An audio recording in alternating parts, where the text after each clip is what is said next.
Pessoal, aula de processo civil, jurisdição e ação. Não é demais falar, e eu sempre falo isso na verdade, que eu sou fã de processo civil. A disciplina que eu mais gosto é essa aqui. E quando eu falo em jurisdição e ação, evidente que exige-se uma postura do aluno que vá lá, estude os princípios, as características da jurisdição, do direito de ação, enfim. Mas o que eu quero trazer para vocês aqui é uma leitura moderna do artigo 5º 35 da Constituição, que trata do princípio da ubiquidade ou inafastabilidade da jurisdição. E esse dispositivo fala o seguinte, ó: a lei não excluirá da apreciação do Poder Judiciário lesão ou ameaça de direito. A lei não excluirá da apreciação do Poder Judiciário lesão ou ameaça de direito. Em termos bastante informais, o que esse dispositivo está falando? Ele está falando o seguinte, olha: o poder do Estado de dizer o direito não pode ser afastado pela lei. De modo que se o sujeito se sentir violado, se sentir lesado, ele vai provocar o Poder Judiciário para receber uma resposta do Poder Judiciário. Todo cidadão tem o direito a obter uma resposta do Poder Judiciário. E durante muito tempo, essa questão esteve diretamente atrelada à teoria que se impõe sobre o direito de ação. E a teoria básica que se impunha antigamente sobre o direito da ação era de que o direito de ação era um direito autônomo, ou seja, desvinculado do direito material, mas um direito concreto. Por quê? Porque só teria exercício do direito de ação, vejam só teria exercício do direito de ação quando o pleito ou o pedido fosse julgado procedente, ok, pessoal? E não improcedente. Então o sujeito teria exercido o direito de ação caso tivesse ganho a demanda. Mas isso trazia um problema bastante interessante aqui, porque o direito de ação, ele se exerce a partir do momento em que a parte ajuiza a demanda, em que a parte provoca o Poder Judiciário, mas a parte contrária também tem um direito passivo de ação. E qual é o direito passivo de ação? Eu agir para me defender. E essa posição antagônica trazia essa crítica da doutrina, que foi superada pela teoria eclética do direito de ação, que fala o seguinte, olha: o direito de ação não depende do resultado do direito material. É um direito público subjetivo que não depende do resultado do direito material. Ou seja, eu posso ganhar, eu posso perder o meu pleito, não tem problema. Mas eu terei exercido o meu direito de ação. Porque esse meu direito de ação é um direito que o próprio Estado me entrega, é um direito que o próprio Estado me dá, de eu provocá-lo quando eu entender que existe lesão ou ameaça de direito contra mim. 5º 35 da Constituição. E aí eu venho discutir um tema moderno com vocês que diz respeito às condições da ação. Eu já tive a oportunidade de debater isso em aula com vocês, e a questão é a seguinte, olha: está ou encontra-se satisfeito o direito de ação para a doutrina quando preenchidas as condições da ação. E quais eram as condições da ação antes do advento do novo Código de Processo Civil? Ora, a existência de interesse para agir, a legitimidade, a possibilidade jurídica do pedido. Vem o novo Código de Processo Civil e lá no artigo 17 ele fala o seguinte, ó: para propor ação é necessário ter interesse e legitimidade. E ele não fala nada de possibilidade jurídica do pedido, porque agora é o seguinte: o candidato que tiver diante de uma questão na prova de sentença e vê lá uma preliminar de possibilidade jurídica do pedido, o que ele vai fazer? Ele vai decidir essa possibilidade jurídica do pedido ali na linha das preliminares? Não, ele não vai fazer isso mais. Possibilidade jurídica do pedido passou a ser elemento de mérito. E como é que eu vou solucionar então, Alexandre? Eu vou abrir um tópico da possibilidade jurídica do pedido? Não, você também não vai fazer isso. Você vai ver qual é o pedido que é julgado pela parte, o que é entendido pela parte que se defende, como juridicamente impossível. Você analisa, ela fala assim, olha, ele fala que de indenização por danos morais. Um exemplo. Eu vou debater incidentalmente, na forma de obter dictum, a questão da possibilidade jurídica do pedido dentro do tópico dos danos morais. Eu não vou discutir esse tema fora, não vou abrir um ponto específico para debater isso aí.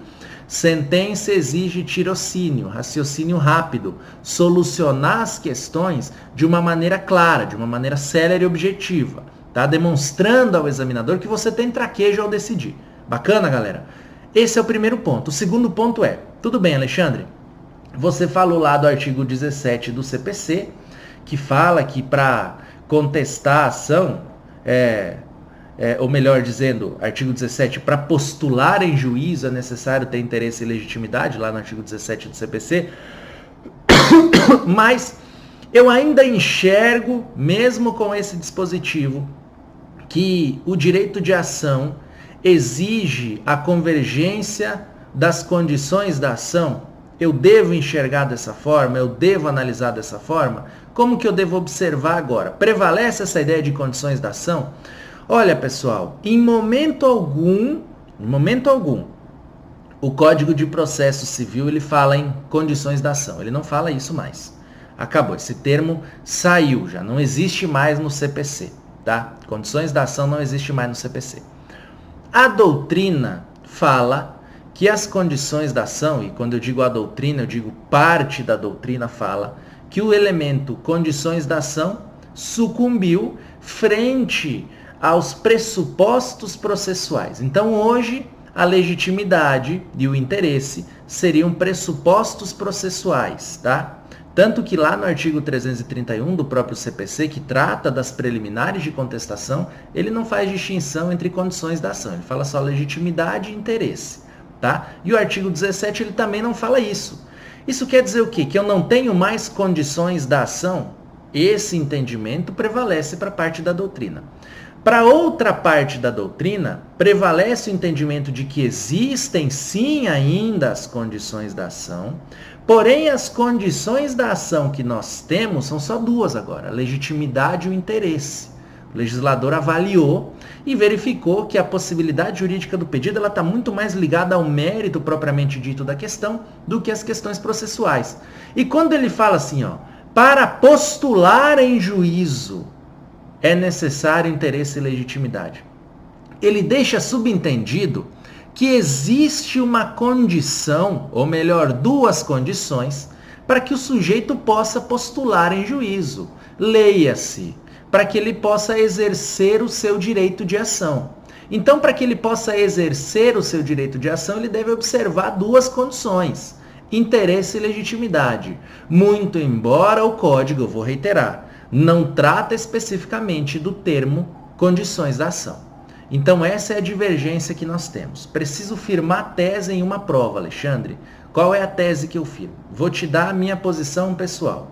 A minha posição pessoal é no sentido de que o CPC veio a simplificar o procedimento, levando interesse e legitimidade para o rol dos pressupostos processuais, muito embora ele trate lá no artigo 17 da necessidade do interesse e da legitimidade para que o sujeito possa exercer o seu direito de ação, ok? Mas, vejam só, houve uma supressão intencional do termo condições da ação aqui. E essa supressão intencional me leva a crer que as condições da ação não existem mais, sucumbem frente ao Código de Processo Civil de 2015. Bacana?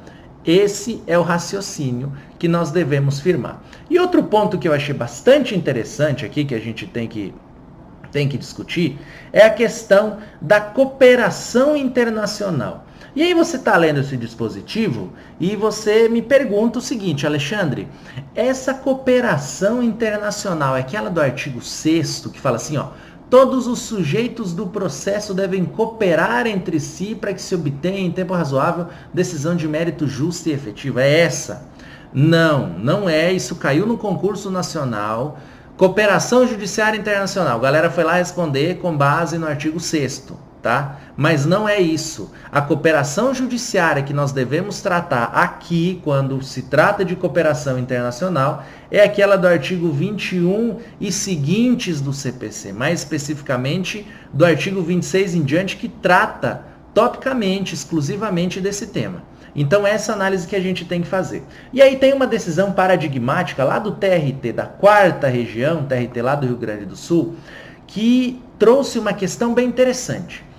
Penhora de bens de um processo em fase de execução contra uma autarquia estrangeira. É possível ou não é possível? E aí? Existe um protocolo travado pelo Mercosul chamado Protocolo de las Lenhas. Participam dele Brasil, Argentina, Uruguai e Paraguai. E nesse processo, olha a questão que interessante, havia necessidade de penhora dos bens de uma autarquia paraguaia. E aí veio a dúvida, posso penhorar ou não posso penhorar? Nessa circunstância aqui, utilizou o tribunal do Protocolo de las Lenhas, que é o Protocolo de Cooperação e Assistência Jurisdicional em Matéria Civil, Comercial, Trabalhista e Administrativa, que é de 1992. Com base nesse protocolo, com base nesse texto travado entre esses 4 países do Mercosul, possibilita-se no seio do Mercosul essa cooperação judiciária para que possa haver o trâmite ou a sequência da execução contra bens estrangeiros, ainda que se trate de uma autarquia estrangeira. Valeu, galera, era esse o debate aqui nessa aula. Sigamos em frente para as demais.